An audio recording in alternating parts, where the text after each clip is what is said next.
मधुबन के बाबा, मधुबन के बाबा मुरली वाले, आपका क्या कहना, आपका क्या कहना। ओम शांति।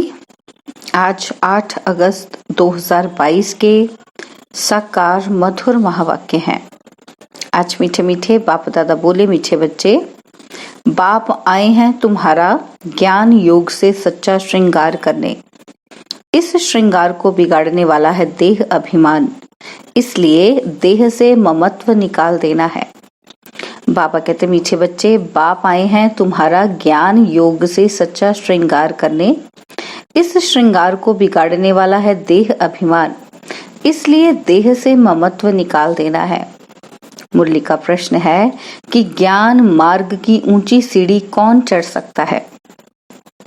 बाबा उत्तर में समझाते कि जिनका अपनी देह में और किसी भी देहधारी में ममत्व नहीं है, एक बाप से दिल की सच्ची प्रीत है, किसी के भी नाम रूप में नहीं फंसते हैं, वही ज्ञान मार्ग की ऊंची सीढ़ी चढ़ सकते हैं। एक बाप से दिल की मोहब्बत रखने वाले बच्चों की सब आशाएं पूरी हो जाती हैं। नाम रूप में फंसने की बीमारी बहुत कड़ी है, इसलिए बाप दादा वार्निंग देते हैं कि बच्चे, तुम एक दो के नाम रूप में फंस अपना पद भ्रष्ट मत करो। मुरली का गीत है, तुम्हें पाके हमने जहां पा लिया है, जमी तो जमी आसमां पा लिया है। ओम शांति। मीठे मीठे बच्चे तो इस गीत के अर्थ को अच्छी तरह से जान गए होंगे, फिर भी बाबा एक एक लाइन का अर्थ बताते हैं। इन द्वारा भी बच्चों का मुख खुल सकता है। बड़ा सहज अर्थ है। अब तुम बच्चे ही बाप को जानते हो। तुम कौन? ब्राह्मण ब्राह्मणिया, शिववंशी तो सारी दुनिया है। अब नई रचना रच रहे हैं। तुम सम्मुख हो। तुम जानते हो कि बेहद के बाप से ब्रह्मा द्वारा हम ब्राह्मण ब्राह्मणिया सारे विश्व की बादशाही ले रहे हैं। आसमान तो क्या, सारी धरती, उनके बीच सागर नदियां भी आ गए। बाबा, हम आपसे सारे विश्व की बादशाही ले रहे हैं, पुरुषार्थ कर रहे हैं। हम कल्प कल्प बाबा से वर्षा लेते हैं। जब हम राज्य करते हैं तो सारे विश्व पर हम भारतवासियों का ही राज्य होता है और कोई भी नहीं होते, चंद्रवंशी भी नहीं होते। सिर्फ सूर्यवंशी लक्ष्मी नारायण का ही राज्य है, बाकी तो सब बाद में आते हैं। यह भी अभी तुम जानते हो। वहां तो यह कुछ भी पता नहीं रहता है। यह भी नहीं जानते कि हमने ये वर्षा किस से पाया। अगर किससे पाया तो फिर कैसे पाया, यह प्रश्न उठता है। सिर्फ यही समय है जबकि सारी सृष्टि चक्र की नॉलेज है, फिर यह गुम हो जाएगी। यही समय बाबा कहते सारी सृष्टि चक्र की आपको नॉलेज है, बाद में ये गुम हो जाएगी। अभी तुम जानते हो। क्या जानते हैं हम? कि बेहद का बाप आया हुआ है, जिनको गीता का भगवान कहा जाता है। भक्ति मार्ग में पहले सर्वशास्त्रमयी शिरोमणि गीता ही सुनते हैं। गीता के साथ भागवत महाभारत भी है। यह भक्ति भी बहुत समय के बाद शुरू होती है। आहिस्ते आहिस्ते मंदिर बनेंगे, शास्त्र बनेंगे। 300-400 वर्ष लग जाते हैं। अभी तुम बाप से सम्मुख सुनते हो, जानते हो परमपिता परमात्मा शिव बाबा ब्रह्मा तन में आए हैं। हम फिर से आकर उनके बच्चे ब्राह्मण बने हैं। सत्य में यह नहीं जानते कि हम फिर चंद्रवंशी बनेंगे। अभी बाप तुमको सारे सृष्टि का चक्र समझा रहे हैं। बाप सृष्टि के आदि मध्य अंत को जानते हैं। उनको कहा ही जाता है कि जानी जाननहार, नॉलेजफुल। किसकी नॉलेज है? ये कोई भी नहीं जानते। सिर्फ नाम रख दिया है कि गॉड फादर इज नॉलेजफुल। वह समझते हैं कि गॉड सभी के दिलों को जानने वाला है। अभी तुम जानते हो कि हम श्रीमत पर चलते हैं। बाप कहते हैं मामेकम याद करो, जिसको तुम आधा कल्प से याद करते आए हो। अब तुमको ज्ञान मिलता है तो भक्ति छूट जाती है। दिन है सतयुग, रात है कलयुग। पाँव नरक तरफ, मुंह स्वर्ग तरफ है। पियर घर से होकर ससुर घर आएंगे। यहाँ पिया शिव बाबा आते हैं श्रृंगार कराने, क्योंकि श्रृंगार बिगड़ा हुआ है। पतित बनते तो श्रृंगार बिगड़ जाता है। अभी पतित पापी नीच बन पड़े हैं। अब बाप द्वारा तुम मनुष्य से देवता बन रहे हो, बेगुनी से गुणवान बन रहे हो। जानते हो, बाप को याद करने और समझने से हम कोई भी पाप नहीं करेंगे, कोई तमोप्रधान चीज नहीं खाएंगे। मनुष्य तीर्थों पर जाते हैं तो कोई बैगन छोड़ आते हैं, कोई मांस छोड़ आते हैं। यहाँ है 5 विकारों का दान, क्योंकि देह अभिमान सबसे बड़ा खराब है। घड़ी घड़ी देह में ममत्व बढ़ जाता है। बाप कहते हैं, बच्चे इस देह से ममत्व छोड़ो। देह का ममत्व नहीं छूटने से फिर और देहधारियों से ममत्व लग जाता है। बाप कहते हैं, बच्चे एक से प्रीत रखो, औरों के नाम रूप में मत फंसो। बाबा ने गीत का अर्थ भी समझाया है। बेहद के बाप से फिर से बेहद के स्वर्ग की बादशाही ले रहे हैं। इस बादशाही को कोई हमसे छीन नहीं सकता। वहां दूसरा कोई है ही नहीं, छीनेंगे कैसे? अभी तुम बच्चों को श्रीमत पर चलना है। ना चलने से याद रखना कि ऊंच पद कभी पा नहीं सकेंगे। श्रीमत भी जरूर साकार द्वारा ही लेनी पड़े, प्रेरणा से तो मिल नहीं सकती। कईयों को तो घमंड आ जाता है कि हम तो शिव बाबा की प्रेरणा से लेते हैं। अगर प्रेरणा की बात हो तो भक्ति मार्ग में भी क्यों नहीं प्रेरणा देते थे? तो भक्ति मार्ग में भी नहीं देते थे। कौन सी प्रेरणा? मनमना भव। तो यहाँ तो साकार में आकर समझाना पड़ता है। साकार बिगर मत भी कैसे दे सकते हैं? बहुत बच्चे बाप से रूठकर कहते हैं कि हम तो शिव बाबा के हैं। तुम जानते हो, शिव बाबा ब्रह्मा द्वारा हमको ब्राह्मण बनाते हैं। पहले बच्चे बनते हैं ना, फिर समझ मिलती है कि हमको दादे का वर्षा मिल रहा है इन द्वारा। दादा कौन? शिव बाबा। दादा ही ब्रह्मा द्वारा हमको अपना बनाते हैं, शिक्षा देते हैं। गीत था ना, तो बाबा गीत को बताते हुए कहते, बाबा से मोहब्बत रखने से हमारी सब आशाएं पूरी होती हैं। मोहब्बत बड़ी अच्छी चाहिए। तुम सब आत्माएं आशिक बनी हो बाप की। छोटेपन में भी बच्चे बाप के आशिक बनते हैं, घूमते हैं ना मम्मी पापा के पीछे पीछे, आगे पीछे। बाबा को याद करेंगे तो वर्षा मिलेगा। बच्चा बड़ा होता जाएगा, समझ में आता जाएगा। तुम भी बेहद के बाप के बच्चे आत्माएं हो, बाप से वर्षा ले रहे हो। अपने को आत्मा समझ परमपिता परमात्मा को याद करना पड़े। बाप के आशिक बनेंगे तो तुम्हारी सब आशाएं पूरी हो जाएंगी। आशिक माशूक को याद करते हैं, कोई दिल में आश रखकर। बच्चा बाप पर आशिक बनता है वर्षे के लिए। बाप और प्रॉपर्टी याद रहती है। अभी वह है हद की बात। यहाँ तो आत्मा को आशिक बनना है, पारलौकिक माशूक का, जो सभी का माशूक है। तुम जानते हो कि बाबा से हम विश्व की बादशाही लेते हैं, उसमें सब कुछ आ जाता है। पार्टीशन की कोई बात नहीं। सत्युग त्रेता में कोई उपद्रव नहीं होते, दुख का नाम ही नहीं रहता। यह तो है ही दुखधाम। इसलिए मनुष्य पुरुषार्थ करते हैं कि हम राजा रानी बने, प्रेसिडेंट प्राइम मिनिस्टर बने। नंबरवार दर्जे तो है ना। हर एक पुरुषार्थ करते हैं ऊंच पद पाने के लिए। स्वर्ग में भी ऊंच पद पाने के लिए मम्मा बाबा को फॉलो करना चाहिए। क्यों ना हम बारिश बने। भारत को ही मदर फादर कंट्री कहा जाता है, उनको कहते हैं भारत माता। तो जरूर पिता भी चाहिए ना, तो दोनों चाहिए। आजकल वंदे मातरम भारत माता को कहते हैं, क्योंकि भारत अविनाशी खंड है। यहाँ ही परमपिता परमात्मा आते हैं। तो भारत महान तीर्थ हुआ ना, तो सारे भारत की वंदना करनी चाहिए। परंतु ये ज्ञान कोई में है नहीं। वंदना की जाती है पवित्र की। बाप कहते हैं, वंदे मातरम। शिव शक्तियां तुम हो, जिन्होंने भारत को स्वर्ग बनाया है।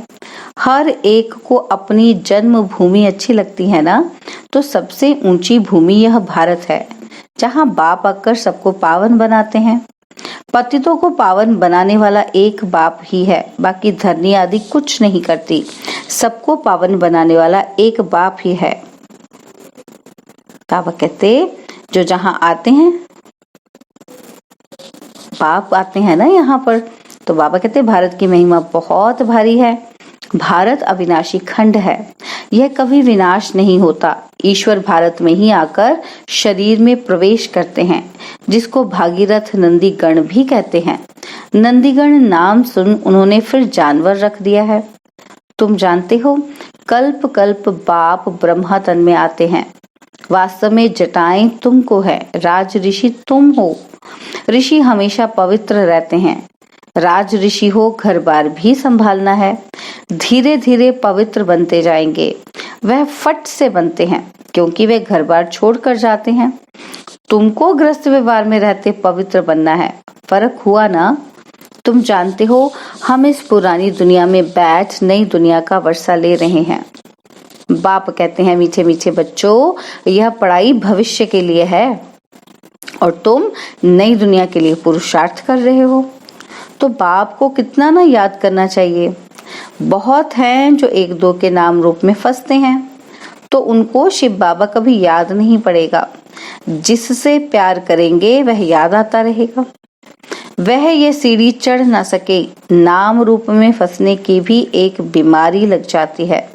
बाबा वार्निंग देते हैं कि एक दो के नाम रूप में फंस अपना पद भ्रष्ट कर रहे हो।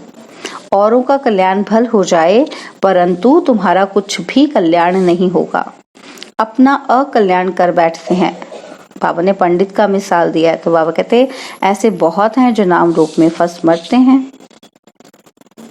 अब गीत के बारे में बाबा कहते अब तुम बच्चे जान गए हो। क्या जाना? कि आधा कल्प हमने दुख सहन किया है, गम सहन किए हैं। अभी वह निकल खुशी का पारा चढ़ता है। तुम गम देखते देखते एकदम तमो प्रधान बन पड़े हो। अभी तुमको खुशी होती है कि हमारे सुख के दिन आए हैं, सुख धाम में जा रहे हैं। दुख के दिन पूरे हुए तो सुख धाम में ऊंच पद पाने का पुरुषार्थ करना चाहिए। मनुष्य पढ़ते हैं सुख के लिए। तुम जानते हो, हम भविष्य विश्व के मालिक बन रहे हैं। पत्र में लिखते हैं कि बाबा हम आपसे पूरा वर्षा लेकर ही रहेंगे, अर्थात सूर्यवंशी राजधानी में हम ऊंच पद पाएंगे। पुरुषार्थ की संपूर्ण भावना रखनी है। बाबा ने कहा अब सत्य के तुम्हारे सुख की उम्मीदों के दिए जग रहे हैं। दीवा बुझ जाता है तो दुख ही दुख हो जाता है। भगवानुवाच तुम्हारा सब दुख अब मिट जाने वाला है। अब तुम्हारे सुख के घनेरे दिन आ रहे हैं। पुरुषार्थ कर बाप से पूरा वर्षा लेना है। जितना अब लेंगे इससे समझेंगे कि हम कल्प कल्प यह वर्षा पाने के अधिकारी बनते हैं। हर एक समझते जाएंगे कि हम किसको ये रास्ता बताते हैं। बाबा कहते हैं पुण्य आत्मा नंबर 1 सूर्यवंशी में बनना है, अंधों की लाठी बनना है। प्रश्नावली आदि बोर्ड पर जहां तहां लगाना चाहिए। एक बाप को सिद्ध करना है, वही सबका बाप है। वह बाप ब्रह्मा द्वारा ब्राह्मण रचते हैं। ब्राह्मण से तुम देवता बनेंगे। शूद्र थे, अभी हो ब्राह्मण। ब्राह्मण है चोटी, फिर है देवता। चढ़ती कला तुम ब्राह्मणों की है। तुम ब्राह्मण ब्राह्मणियां भारत को स्वर्ग बनाते हो।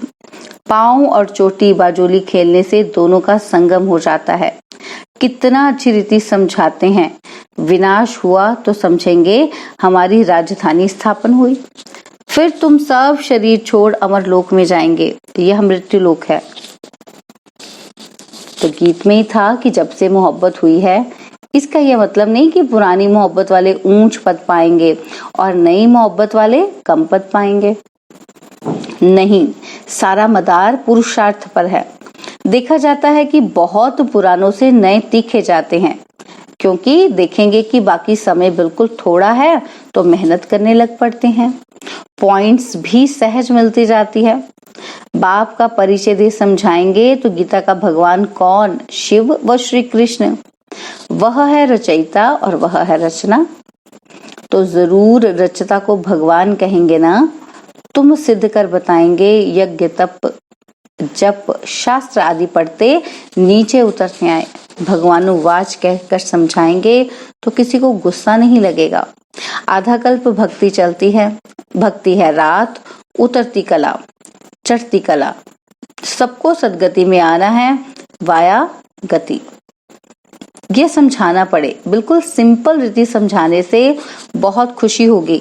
बाबा हमको ऐसा बनाते हैं। अभी आत्मा को पंख मिले हैं।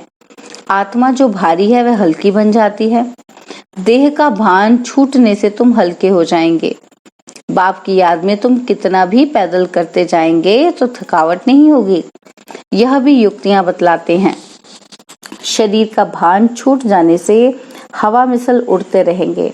अच्छा, मीठे मीठे सिकिला दे बच्चों प्रति माता पिता बाप दादा का याद प्यार और गुड मॉर्निंग। रूहानी बाप की रूहानी बच्चों को नमस्ते। हम रूहानी बच्चों की रूहानी बाप दादाजी को दिलवा जान सिखवा प्रेम से नमस्ते। ओम शांति। प्यारे बाबा, मीठे बाबा, मेरे बाबा, शुक्रिया बाबा, शुक्रिया बाबा, शुक्रिया बाबा, शुक्रिया बाबा। धारणा के लिए मुख्य सार है। पहला पॉइंट है, देह अभिमानवश कभी रूठना नहीं है। साकार द्वारा बाप की मत लेनी है। एक परमात्मा माशूक का सच्चा आशिक बनना है। सेकंड पॉइंट, घर बार संभालते राज ऋषि बनकर रहना है। सुख धाम में जाने की पूरी उम्मीद रख पुरुषार्थ में संपूर्ण भावना रखनी है। बाबा ने वरदान दिया कि माया की बड़ी बात को भी छोटी बनाकर पार करने वाले निश्चय बुद्धि विजयी भव। माया की बड़ी बात को भी छोटी बनाकर पार करने वाले निश्चय बुद्धि विजयी भव। कोई भी बड़ी बात को छोटा बनाना या छोटी बात को बड़ा बनाना अपने हाथ में है। किसी किसी का स्वभाव होता है छोटी बात को बड़ी बनाना, और कोई बड़ी बात को भी छोटा बना देते हैं। तो माया की कितनी भी बड़ी बात सामने आ जाए, लेकिन आप उससे बड़े बन जाओ तो वह छोटी हो जाएगी। स्वस्थिति में रहने से बड़ी परिस्थिति भी छोटी लगेगी और उस पर विजय पाना सहज हो जाएगा। समय पर याद आए कि मैं कल्प कल्प का विजयी हूँ तो इस निश्चय से विजयी बन जाएंगे। स्लोगन है, वरदाता को अपना सच्चा साथी बना लो तो वरदानों से झोली भर जाएगी। स्लोगन, वरदाता को अपना सच्चा साथी बना लो तो वरदानों से झोली भर जाएगी। ओम शांति। और अब यह एक बहुत अच्छी वीडियो भी जरूर देखें।